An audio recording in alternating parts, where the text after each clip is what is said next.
Karen's dad is really wealthy. When he dies, Karen will get a lot of money. I think she might get around $100 million. Isn't that amazing? I'm so excited. When Karen gets her money, I hope she'll take me on a vacation. That would be so nice. Maybe I'll even ask her to buy me a car. James, what about you? I've always dreamed of getting a really fancy gaming computer. I wonder if Karen would buy me one. As they chatted excitedly, they didn't notice the look on my face. On the other side of the door, I held onto my purse tightly. My name is Karen. I met my husband James at a social club for people who work. We became friends quickly because we both liked the same things. We were happy together every day. One day, I got a surprising call from my mom. She said, "Karen, your dad has collapsed." What? My dad was always cheerful, cracking dad jokes, and he seemed healthy. He ran his own company smoothly. It was hard to believe he collapsed. Worried about him, I left home right away and took the next train to the hospital my mom mentioned. My dad was incredibly kind. Even with his busy schedule, he always made time to play with my brother and me. He was a wonderful father who loved carrying us on his shoulders. I remember how emotional he got when I read a letter to my parents at my wedding to James. It's a memory I'll never forget. So hearing that such a loving man collapsed was hard to believe. When I got to the hospital where my mom was waiting, she turned to me. "Mom, how's Dad? Is he okay? Karen, please stay calm and listen." My mom looked at my dad lying on the bed with his eyes closed as she explained. Dad had collapsed suddenly at work and was rushed to the hospital. Despite many tests, they couldn't find anything wrong, and they didn't know why he got sick.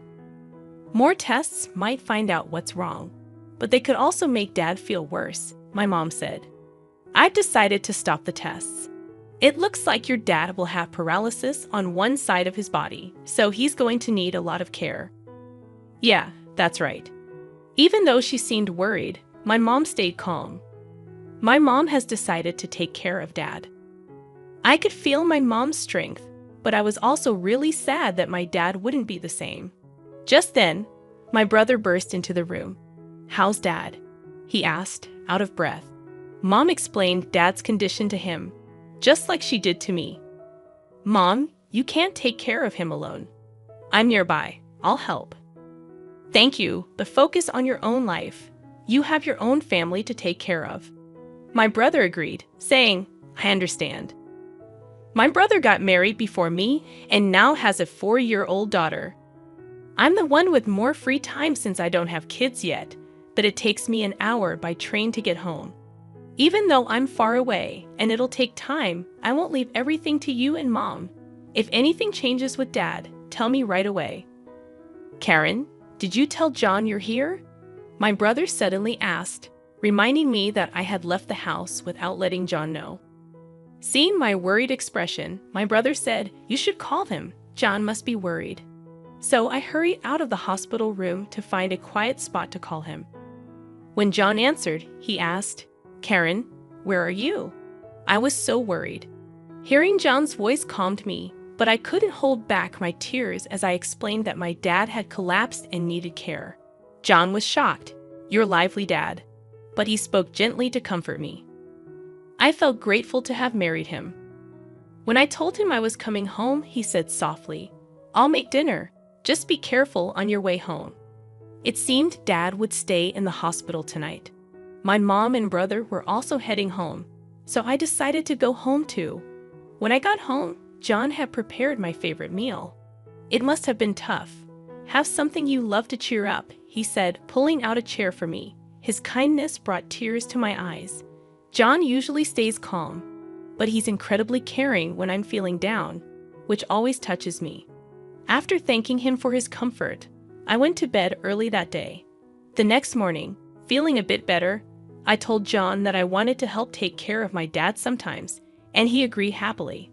Also, it turned out that John had informed his parents about my dad's condition, and they offered to help with chores while I was away. I was surprised and grateful to receive such support from John's family to assist with my dad's care. When I called to thank them, John's mom chuckled and said, "Your dad is like family to us." You don't need to worry about a thing." When John's parents arrived at our house with smiles on their faces, asking how they could help with chores, I was surprised. They, like John, are usually calm and composed. Before I got married, I thought they were a bit distant, but maybe I misunderstood them. I kept thanking my husband James and my in-laws for their support and for taking care of my dad. My dad used to talk a lot, but after the paralysis on his left side, he couldn't speak well. Luckily, he could still write since he was right-handed. He communicated with us by writing on a whiteboard. Even though he was mostly in bed, he lifted our spirits by drawing funny pictures and writing dad jokes. My brother also came to help, but it was mostly my sister-in-law who assisted. With her experience as a caregiver, she patiently taught my mom and me how to help dad. We were worried that my sister-in-law might not want to take care of dad since he's not her blood relative, but she didn't mind at all. She happily said, "Your dad has made me laugh so much. Now it's my turn to make him smile." Seeing her enthusiasm made me realize that my brother had married an amazing person. My brother may have a great spouse, but I'm not falling behind when it comes to having an amazing one myself. My whole in-law family supports me in taking care of my dad. Every time I go to help him, they ask how he's doing, and I'm really thankful for their care. But then I realized it might all be a misunderstanding, just by chance. One day, I left the house to go see my dad, but when I got to the station, I realized I forgot my wallet. Feeling annoyed with myself, I went back home. Usually, when I went to help my dad, my in-laws would pitch in with chores, so I thought they'd find it funny that I forgot my wallet. I went inside, got my wallet from my room, and went back to the front door. That's when I overheard a conversation between James and my in-laws in the living room. "So, Karen's dad isn't going to pass away anytime soon, huh? I'm getting tired of waiting." I couldn't believe what I was hearing. I stopped in my tracks, wondering if I misheard. Quietly, I tiptoed closer to the living room door and pressed my ear against it, listening carefully. "Anyway, how much do you think Karen will inherit when her dad passes away? It doesn't make sense for us to be nice to her unless we get a big share. Her dad is really rich. She's probably going to get more than 100 million, right?" Wow, that's amazing. I can't wait. When her dad passes, I hope Karen takes me on a vacation. That'd be nice. Maybe I'll ask her to buy me a car. "James, what do you want?" Their conversation filled the room with excitement. On my side of the door, they probably had no clue about the expression on my face. I gripped my wallet tightly, feeling a mix of anger, frustration, and sadness. Careful not to make a sound, I quietly left the house, my mind swirling with emotions. I headed straight to my parents' place. If I thought my in-laws were being unusually kind, now I realized it was all for the sake of money. My dad's inheritance was significant, but I couldn't bear the thought that my in-laws were eagerly waiting for his demise. Unable to clear my mind, I sat on a bench at the local station near my parents' house. The echoes of James and his family's laughter replayed in my head. I can't forgive them. Never. They're all foolish, just laughing away.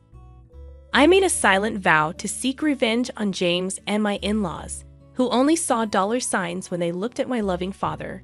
Despite hearing their greedy conversation, I played along, pretending I hadn't heard a thing whenever they asked about my father's health. I maintained my polite demeanor and thanked them as usual. I decided to take advantage of James and my money-hungry in-laws as much as possible. I spent more time caring for my father and dumped household chores on them without hesitation. My in-laws, eager for their share of the inheritance, gladly complied with my requests. I noticed their faces tense up sometimes, but I paid it no mind. About a year later, my father's condition worsened. Though the doctor assured me it wasn't urgent, I felt relieved. However, I informed James and my in-laws that my father's condition might take a turn for the worse soon. It seemed like the news they had been waiting for, evident from their barely concealed grins. With a calm demeanor, I handed them divorce papers and said, "Thank you for all you've done. Please, let's get a divorce." James and my in-laws were stunned. but I continued with the lines I had prepared. So James, mother-in-law, and father-in-law, you were all after my father's inheritance, weren't you? I heard everything. Mother-in-law wanted a vacation, father-in-law wanted a new car, and James, you wanted a gaming computer, didn't you? I can't stay with people who seem to be waiting for my father to die. The looks on your faces just now were truly ugly. It's like I could see your greedy thoughts of getting money when my father passes away. As I spoke, my expressionless face seemed to frighten them. My in-laws were frozen, and James, holding the divorce papers, was in shock, opening and closing his mouth. I had no reason to stay in that house anymore. You can send the divorce papers by mail, but if you don't, I'll get a lawyer. Please do it within a week, I told James before getting up. I grabbed the luggage I had prepared earlier and left our home. During the train ride back to my parents' house, I felt the gentle sway of the seat. When I arrived, my parents were there waiting for me. Since I had already told my mom about what happened, she hugged me tightly and said, "You did the right thing." It was the first time I cried in my mom's arms like that since I became an adult. The next day, James and my in-laws came to my parents' house. I decided to stay hidden and see what would happen. When my mom opened the door, James and my in-laws were kneeling outside. "We're here to apologize to Karen. There seems to have been a misunderstanding. Please let us apologize properly," they pleaded. "Misunderstanding? My daughter overheard your conversation. It seems you've been eyeing my husband's inheritance. I don't want to have anything to do with people like that." My mom sharply dismissed them. James persisted, pleading to see me again. "I can't let you see her because she doesn't want to. What she wants isn't your apologies, but for you to fill out the divorce papers. Have you done it? Hand them over quickly," my mom insisted. "Please just give me one more chance," James begged, but then the sound of a cane tapping caught everyone's attention from deep within the house. We all turned to see my father, leaning on his cane with the help of my sister-in-law. James looked shocked to see my father in person for the first time. With a whiteboard in his hand, my father had a message for James. It read, "I won't let my daughter stay with someone who can't make her happy. Divorce her immediately as she wishes." The message, written strongly, seemed to hit James and my in-laws harder than anyone else's words. They finally realized there was no point in arguing further. Slowly, James and my in-laws stood up. "I filled out the divorce papers. Here they are," James said, handing the papers to my mother. He promised to let me know once he filed them with the city hall. And then my mother sent him and my in-laws away. Emerging from my hiding spot, I said, "Thank you, Mom and Dad." My mother smiled gently while my father chuckled and wrote a message on the whiteboard. "A father's duty is to protect his daughter until the end." Seeing those words, I couldn't help but cry. Despite his paralysis, my father remained the same kind and caring person. I had initially thought he had changed, but he proved me wrong. He was still the dependable father who always put me first. "Dad, I hope you live a long time," I told him tearfully, and he responded with a grin. Since then, James has returned to his parents' house and seems to be living quietly. As for me, I've adjusted to taking care of my father while managing work. It's a busy life, but remembering how my father always made time for us when we were young, my brother and I never feel burdened by caring for him. Despite being half bedridden and losing weight, my father's laughter and love for dad jokes remain unchanged.